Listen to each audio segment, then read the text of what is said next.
कुछ खबरें एंटरटेनमेंट की दुनिया से। माजी की मशहूर अदाकार नशो बेगम ने अपनी बेटी अदाकारा साहिबा के साथ खराब ताल्लुकात की वजूहात बयान कर दी। गुज़श्ता माह साबका अदाकारा ने एक इंटरव्यू में कहा कि उनकी पहली शादी का फैसला इंतहाई गलत था, जिसका एहसास अब होता है। पहले शोहर की वजह से वो 8 माह से अपनी बेटी साहिबा से नहीं मिल सकी। बेटी से ना मिल पाने की वजह से उन्हें ऐसा लगता है कि किसी ने उनका कलेजा उनके सीने से निकाल दिया। नशो बेगम ने बेटी से ना मिलने का इल्जाम अपने शोहर और साहिबा के वालिद पर आयद कर दिया, ताहम उन्होंने वाज़ेह नहीं किया कि बेटी उनसे क्यों नहीं मिल रही। खैबर पख्तूनख्वा ने वर्ल्ड बैंक के इश्तराक से भारतीय फिल्म इंडस्ट्री के लेजेंड्स अदाकार दिलीप कुमार और राज कपूर की हवेली की ताज़ीन और आइश का फैसला कर दिया।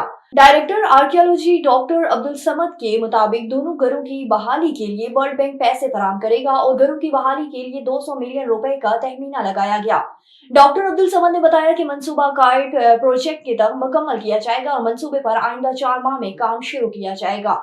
और अदाकारा मायरा खान ने हाल ही में इंटरनेट पर होने वाली तनकीद का जवाब दे दिया, जिसमें दावा किया जा रहा है कि वो अपनी कामयाबी के लिए बॉलीवुड किंग शाहरुख खान का नाम इस्तेमाल करती हैं। मायरा ने मजीद कहा कि अगर लोग समझते हैं कि वो शाहरुख खान का जिक्र करके फायदा उठाती है तो उनसे गुजारिश है कि उनसे उस बारे में सवाल न करें। मायरा ने शाहरुख खान को अपना बचपन का प्यार भी करार दिया और कहा कि आप मुझसे पूछें ही ना, मैं कभी जिक्र तक ना करूंगी।